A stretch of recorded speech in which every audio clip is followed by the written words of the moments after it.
A video has been released by ISIS urging Muslims to launch attacks on Canadians. The new ISIS threats are aimed at Canada and delivered by a Canadian, a man calling himself Abu Anwar al-Canadi.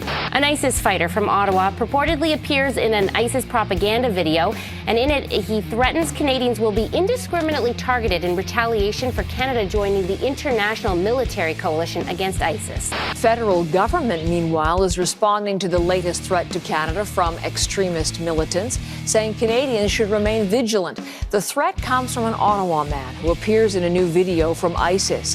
He praises the recent attacks in Ottawa and Quebec and berates Muslims who live in Canada.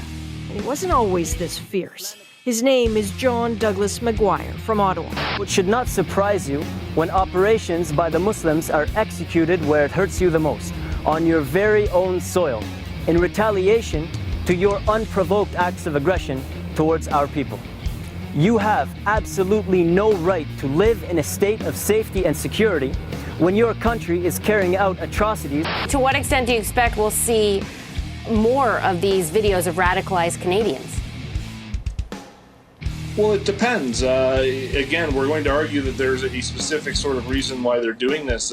Perhaps it's because it's close to the holidays and they're trying to intimidate people. Perhaps they're trying to counter the fact that they are being perceived as weaker in the past couple of weeks or months because of the airstrikes.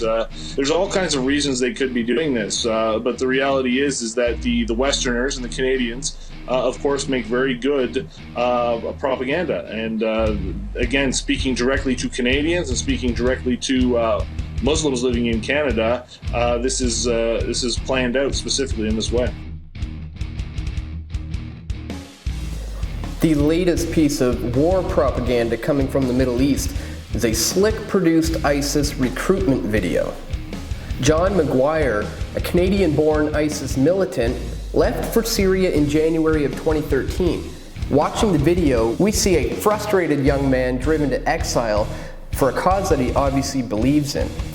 Since Western governments, including Canada, have intervened into the affairs of Middle Eastern countries by force, Maguire believes that Canadians should live under the same terror.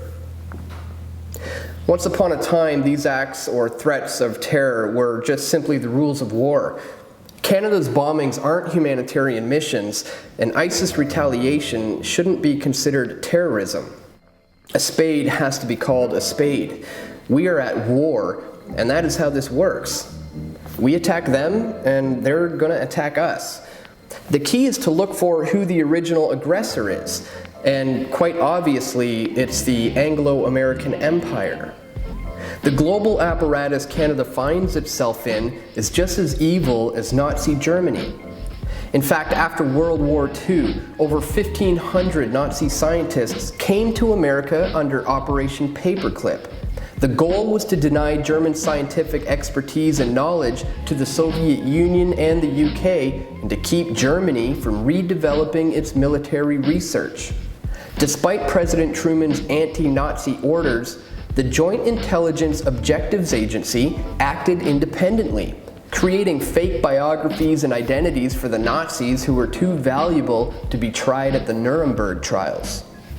Even to this day, what is referred to as the military-industrial complex is merely just the Fourth Reich in the world history of empires. We've known since the 1970s of Project MK-Ultra, the CIA mind control program. The CIA experimented on people using hypnosis, sensory deprivation, isolation, verbal and sexual abuse, as well as many other various forms of torture. This is something Canada's own government acknowledges, having compensated the victims of McGill University's Allen Memorial Institute, where the CIA worked with the Canadians. As much as we like to think that we are some kind of peacekeeping neutral nation, the fact is Canada has not been innocent in this global fascist system. The Iraq War in 2003 seems to be the exception, not the norm.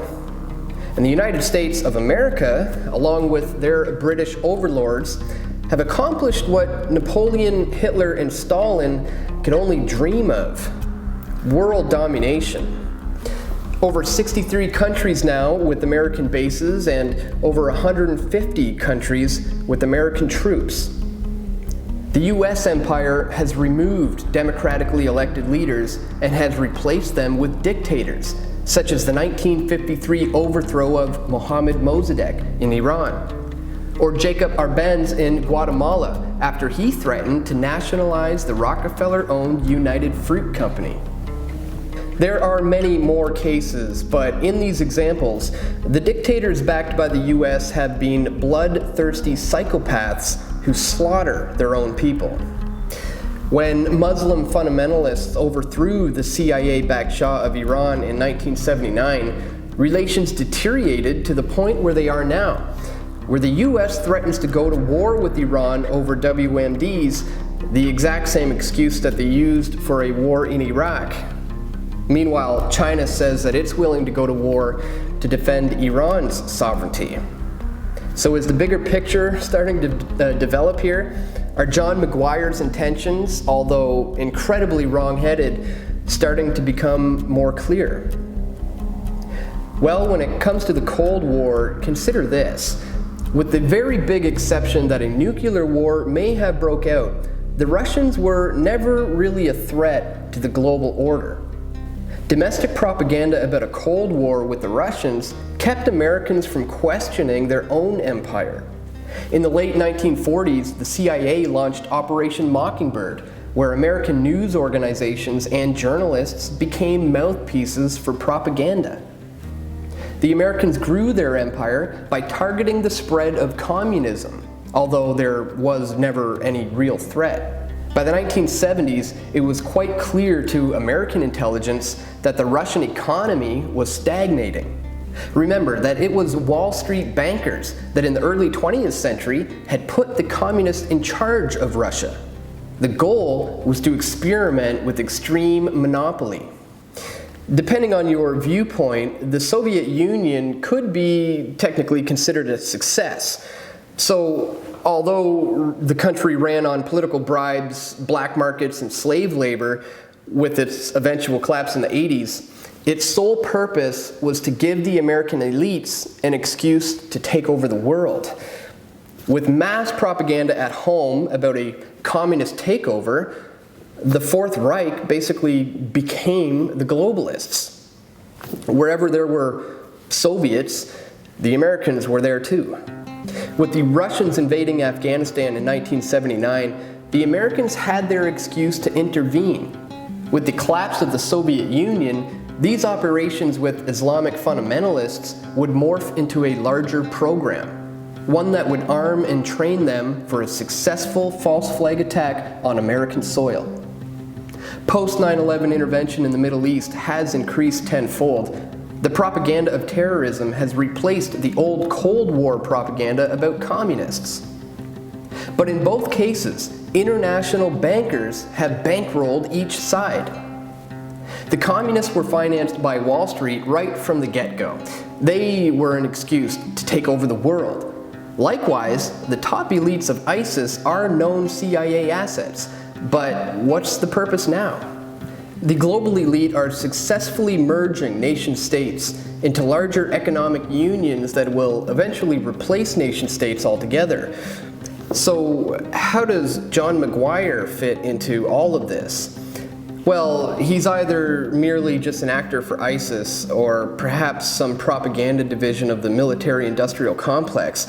I don't know, but either way, one thing I do know is that this video is being used to instill fear into the minds of the Canadian people. See, this is how the mainstream media controls the message. This is how people become indoctrinated. Corporate state media is not going to get to the root cause of this conflict. Instead, they're playing into the hands of the Islamic State by replaying this video and making this into an us versus them scenario. But if we can learn anything from this video, we can listen to what John Maguire is actually saying. Now, I am definitely not condoning violence, and I'm especially not condoning any kind of attacks on innocent people, but the message here is that Canada has no business destabilizing the Middle East and causing what essentially amounts to genocide. We should not be over there fighting other people's wars. And although I hate using that collectivist term, we, until Canadians wake up to the tyranny that is NATO and these fascist Western governments, we have to at least take partial responsibility for the bloodshed. And if that culminates in an ISIS retaliation on Canadian soil, then we need to be adults about this and realize that we're at war. This isn't terrorism.